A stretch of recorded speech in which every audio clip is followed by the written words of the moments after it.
Hello everyone, hope you are doing well. आज हम objectives of management करेंगे। साथ में हम करेंगे management as a science and as an art. So we are starting with the objectives of management. तो management जो होती है उसमें 3 काइंड्स ऑफ ऑब्जेक्टिव्स होते हैं। एक ऑर्गेनाइजेशनल ऑब्जेक्टिव्स, एक सोशल ऑब्जेक्टिव्स और एक इंडिविजुअल्स ऑब्जेक्टिव। आइए अब मिलकर इन तीनों को स्टडी करते हैं। सबसे पहले है ऑर्गेनाइजेशनल ऑब्जेक्टिव। जो ऑर्गेनाइजेशनल ऑब्जेक्टिव है उसमें सबसे इम्पोर्टेंट ऑब्जेक्टिव है सर्वाइवल। ऑर्गेनाइजेशन को अपना सर्वाइवल सबसे पहले देखना होता है। ये इतना पैसा तो कमा ले कि इसकी कॉस्ट कवर हो जाए। अब कॉस्ट कवर करने के बाद हमें प्रॉफिट्स और कमाने हैं। तो सेकंड हमारा एम जो होता है, ऑब्जेक्टिव होता है, वो प्रॉफिट कमाने का होता है। सर्वाइवल के बाद प्रॉफिट कमाकर हम अपनी फर्म को और बेहतर तरीके से चला सकते हैं। प्रॉफिट को ब्लड ऑफ एन ऑर्गेनाइजेशन भी बोला जाता है। जब आपने अपनी कॉस्ट कवर कर ली, प्रॉफिट पे आ गए, तब हम क्या करते हैं, हम चाहते हैं कि हमारा बिजनेस एक्सपैंड हो। तो उस एक्सपेंशन को हम क्या बोल सकते हैं, ग्रोथ। तो ग्रोथ में हम कैसे मेजर करेंगे कि आर वी ग्रोइंग और नॉट। तो उसको मेजर करने के लिए हम देख सकते हैं क्या हमारे पास पोटेंशियल अपॉर्चुनिटीज़ को हम एक्सप्लोर कर रहे हैं, या फिर सेल्स हमारी बढ़ रही हैं, या फिर हमारे जो एम्प्लॉयज़ हैं वो बढ़ रहे हैं, या हमारा मार्केट शेयर बढ़ रहा है। इन सब चीज़ों से वी कैन मेजर कि हमारी ग्रोथ हो रही है कि नहीं हो रही है। सेकंड है हमारे पास सोशल ऑब्जेक्टिव्स। सोशल ऑब्जेक्टिव्स आपने +1 में बिजनेस स्टडीज़ में करे हैं, जिसमें हम देखते थे कि जो भी कंपनी है उसको कॉर्पोरेट सोशल रिस्पॉन्सिबिलिटी अपनी जो है वो परफॉर्म करनी पड़ती है, दैट इज़ CSR।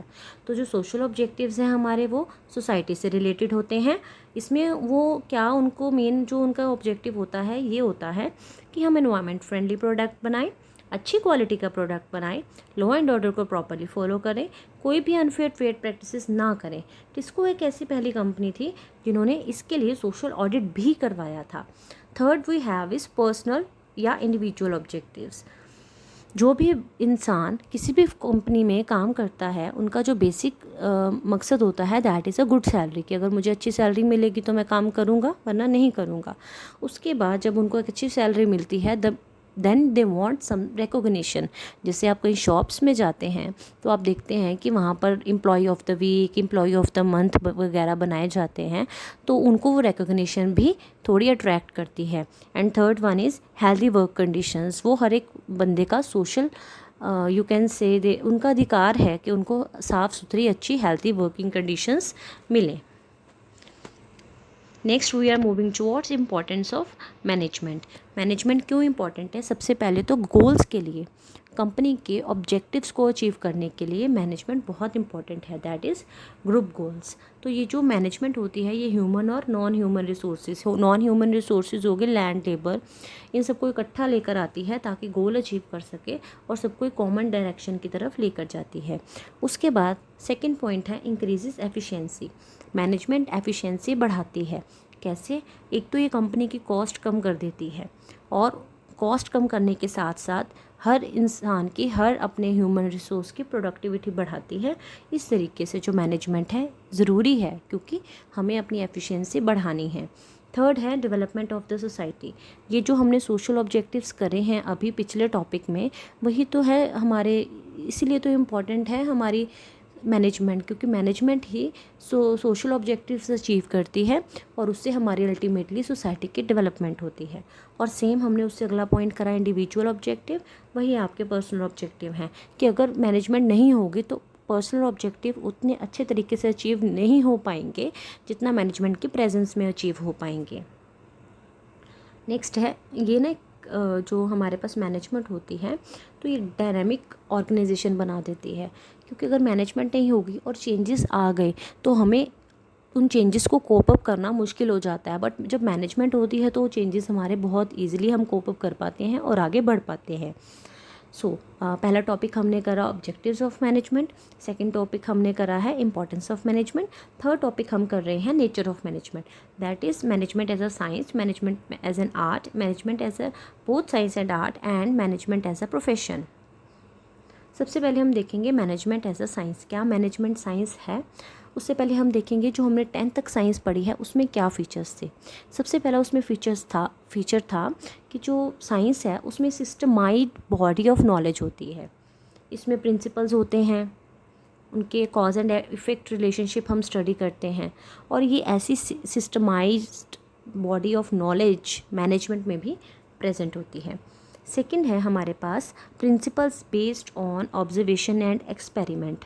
जब आप थे 10th क्लास में, आपने देखा होगा एक्सपेरिमेंट्स करते थे, वो मैनुअल सा बनाते थे जिसमें ऑब्जर्वेशंस भी लिखते थे। तो यहाँ पर भी साइंस में यही लिखा हुआ है कि जो साइंस होती है वो ऑब्जर्वेशंस और एक्सपेरिमेंट्स पे बेस्ड होती है। साइंस में जो प्रिंसिपल डेवलप्ड होते हैं वो थ्रू द टाइम जो रिसर्चेज हुई होती हैं उनसे डेवलप किए जाते हैं, ठीक है। और मैनेजमेंट में ये चीज़ नहीं है। साइंस में आप जितनी बार सेम जो एक्सपेरिमेंट है वो रिपीट करोगे उतनी बार उसका सेम रिजल्ट आएगा।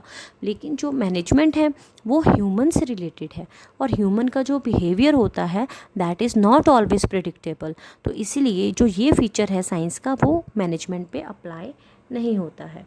थर्ड है यूनिवर्सल वैलिडिटी।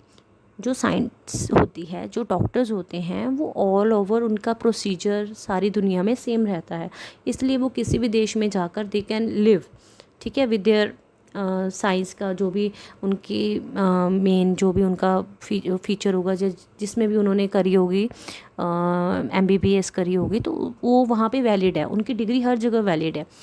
लेकिन जो मैनेजमेंट है उसकी डिग्री हर जगह वैलिड नहीं, ऐसे नहीं बोलूँगी कि वैलिड नहीं है, वैलिड तो होगी, बट जो उनके मैनेजमेंट की एक्सपीरियंस है वो डिफरेंट होगा।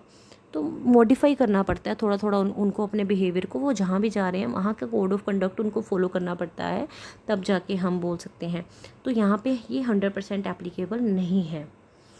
तो it is not exact science, it is inexact science और अ सॉफ्ट साइंस।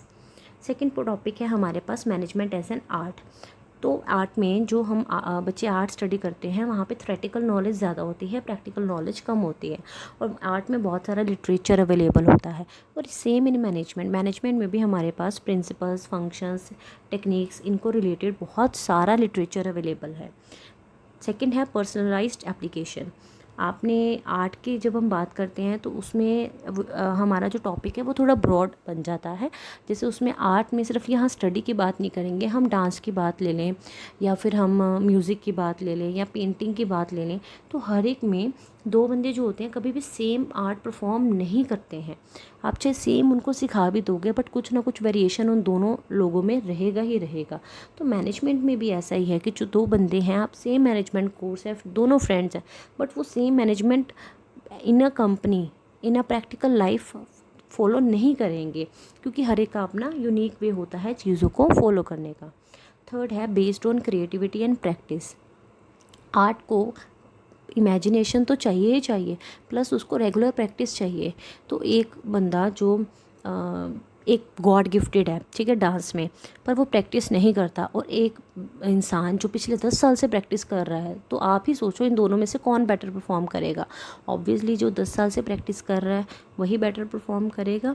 तो ये जो प्रिंसिपल है कि क्रिएटिविटी और प्रैक्टिस का, ये मैनेजमेंट में भी एप्लीकेबल है, क्योंकि हमारे पास different styles of management available हैं।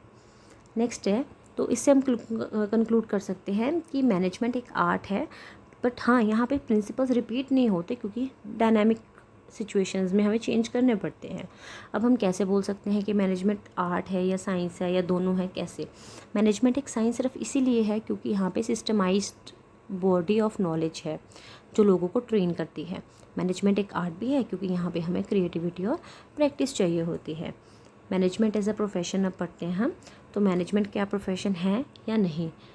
सबसे पहले है, मैनेजमेंट में हमारी well defined body of knowledge होती है, कंसेप्ट्स होते हैं, थ्योरीज होती हैं, प्रिंसिपल्स होते हैं, ठीक है। तो ये तो मैनेजमेंट एक well defined body. So second point है हमारा रिस्ट्रिक्टेड एंट्री। जैसे कोर्सेज होती हैं CA CS CMA, इनमें एंट्रेंस टेस्ट रिक्वायर्ड होता है और प्रॉपर बॉडी ऑफ नॉलेज होती है जो आपको पूरा कोर्स स्टडी करना पड़ता है, कितने इंटर्नशिप करनी पड़ती है, फिर जाके आपको मेंबरशिप इनकी मिलती है। बट ऐसा मैनेजमेंट में कुछ नहीं है कि आपको इतना लंबा इंटर्नशिप करना पड़े मैनेजमेंट और बार बार एग्ज़ाम्स देने पड़े। तो यहाँ पर रिस्ट्रिक्टेड एंट्री का कोई रेलिवेंस नहीं है। सेकंड है, थर्ड है प्रोफेशनल एसोसिएशन। जो CA है उसकी ICAI प्रोफेशनल इंस्टीट्यूशन है, CS का ICSI प्रोफेशनल इंस्टीट्यूशन है, लॉ का बार काउंसिल है प्रोफेशनल इंस्टीट्यूशन। तो ये सब चीज़ें जो हैं प्रोफेशनल एसोसिएशन हमारे पास मैनेजमेंट में प्रेजेंट नहीं है। वी हैव AIMA, बट वो भी उसको लीगल स्टेटस अभी अवेलेबल नहीं हुआ है।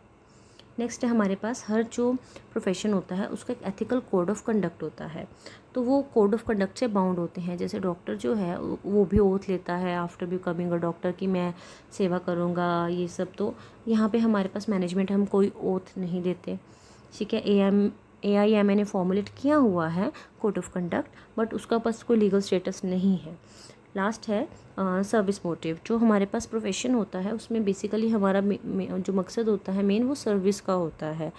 वो अपने काम के लिए बड़े कमिटेड और डेडिकेटेड होते हैं। और यहाँ पर जो मैनेजमेंट है वहाँ पर तो ऐसा है ही नहीं, हमें तो बस प्रॉफिट चाहिए, अपना गोल अचीव करना है, हमें तो उस तक मतलब है। तो सर्विस मोटिव भी हमारा प्रेजेंट नहीं होता है मैनेजमेंट में। सो हम बोल सकते हैं मैनेजमेंट एक प्रोफेशन नहीं है। सो with this we have completed this PDF. Next we will come with the functions of management. Till then, take care.